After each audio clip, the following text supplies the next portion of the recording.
I thought you were giving up smoking. If I don't smoke, I shall strangle someone. What about bedtime?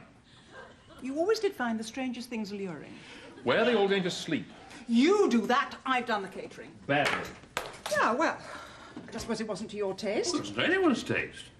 I had to improvise. With my lunch. These are very good chips. Oh, help yourself.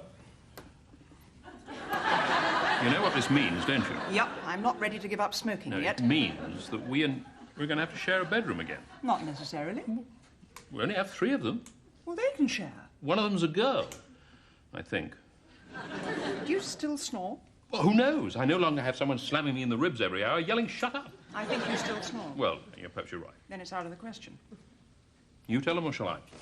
If I am going to survive this, I need a good night's sleep. Now, how can I get a good night's sleep with you beside me? A few years ago, that would have had a quite different connotation. You didn't snore then. Oh, I did snore. You just didn't criticize then. You realise something else, don't you?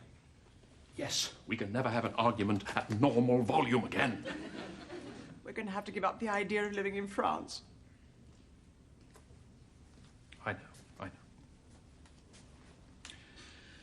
To think only yesterday it was just the 2 of us heading towards a peaceful retirement.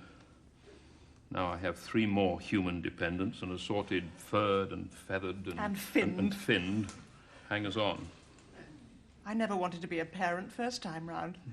Probably why you made such a terrible job of it. Yes, we did. I just didn't expect to have another go at it, and I don't want one. I've got to feed Maggie and Andrew. Oh, who are Maggie and Andrew?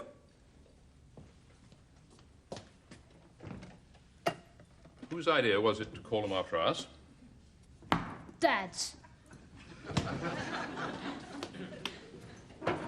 Why did he call them Maggie and Andrew? Because they circle around in their own little world without giving a damn about anyone. Right. Well, your grandmother and I... Maggie. Your grandmother, Maggie, and I have been talking about sleeping arrangements. We heard. Did you? How much did you... never mind. We have a problem. He snores. The problem is, we only have 3 bedrooms. No, 2 bedrooms and my study. Yours? Excuse us for just one moment, please. You don't need a study. I think I need one more than ever now. Why? You have never studied anything in it. If the house is going to be overrun with children, I'll need somewhere to escape to. And where have I got to escape to? Always go to Sainsbury's. Your study can be a bedroom again. Georgia's bedroom. There must be an alternative. Oh, yes, there is. There is a way you can keep your study. Thank you. Georgia can share with me, and you can share with the 2 boys. Right, night-night. Sleep tight. Hope the bugs don't bite. You haven't read Jake a story. Story? I always have a story. Oh, well, I'll send your grandfather up. I want you to do it. Tell you what, I'll look out some really nice books tomorrow, and then I'll tell you a story. He can't sleep without a story. OK, where's your book? I don't want you to read a story. I want you to make one up. Dad always made them up. Yes, well, he was always very good at making things up. Go on, then. I'm thinking.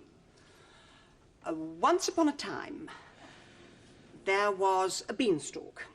Underneath it lived a youngish man, rather dishevelled, with his mother, I think, and 2 or 3 animals, a goose, I believe. That's a fairy story. I'm not a baby. No, I suppose you're not. Well, look, why don't you tell me what sort of stories your father told you? His last one was about a whale. A whale?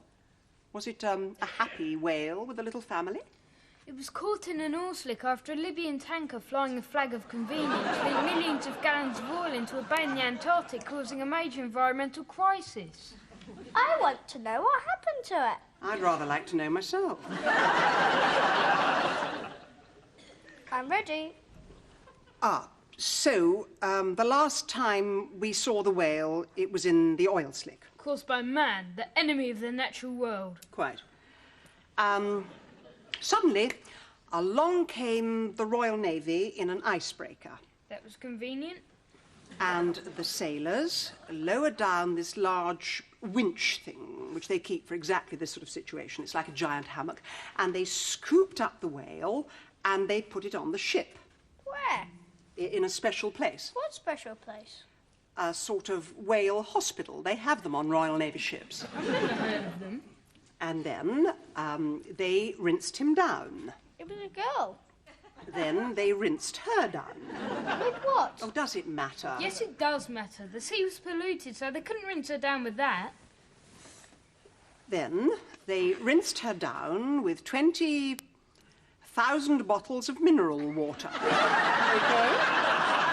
And then they took the whale to her new home in a rather attractive part of the Caribbean, probably just south of St. Lucia, where she lived happily ever after. Sweet dreams. There were 20 other whales in the slick. Well, your grandfather will tell you what happened to those tomorrow. Good night.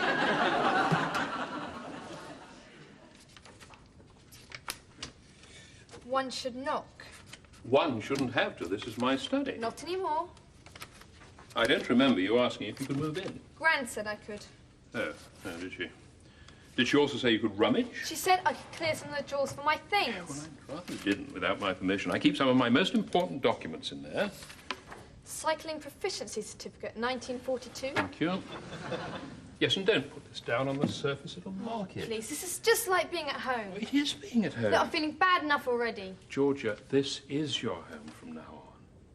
Now, I know it's not a situation that anyone would have wanted, but we all have to help each other. And your grandmother and I expect you to help with the boys. What? You are joking. No, I'm not. I don't have anything to do with them. I never have. They're just not Well, interesting. nevertheless, they'll need to look up to you now. Don't put that on me. I'm not going to play the big sister. You are the big sister. I just like to be left alone. Mum and Dad understood that, okay? Is there anything you'd like to talk about? Yes. Who's Cuddlebum?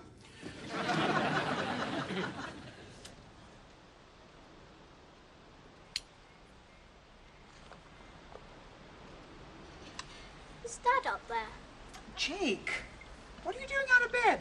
I came to say goodnight to Torval and Dean. Gran, were you smoking? Call me Maggie, darling.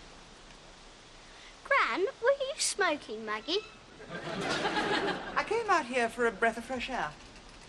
Dad showed me pictures of diseased lungs. His idea of a bedtime story, no doubt. It's bad for you. I had the lungs of a 12-year-old. Oh, you've had a transplant then. Shall we go back to bed, Jake? Remember, Gran, smoking kills. Graham, you have been reincarnated.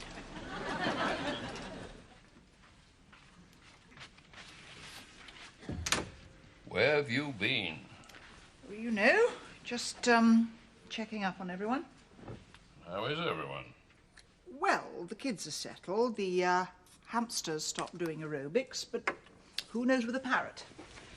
Do they ever sleep? You notice anything different about me tonight? Yep, you're in my bed. What you doing? Taking precautions. What? Snore your worst. You've shaved your beard off. Why? I thought it was appropriate in the circumstances. Oh, you did it for me because we're sharing the same bed again. That as well. As well as what? Well, it's symbolic. I grew up in France. It's my badge of retirement. Now we're not going to go. It's goodbye to the debonair gentleman of leisure. Debonair, you looked as if you'd been mugged by a hedgehog. I'm glad it's gone. It's taken years off you. That's another reason Philip wants to live with someone younger. So do I. Nice being back under the same duvet. Oh, I rather liked it when you used to visit me. Once a month or so. When did you start wearing pyjamas? When you stole the electric blanket. You must remember there are other people in the house now. Tough. We've made enough concessions for one day. Now it's our turn. They could just come wandering in. Well, I'll put a lock on the door tomorrow. Tonight we live dangerously. I hope shaving off your beard hasn't sapped your strength. You've got all that furniture to move tomorrow. Yes, you're right. Good night.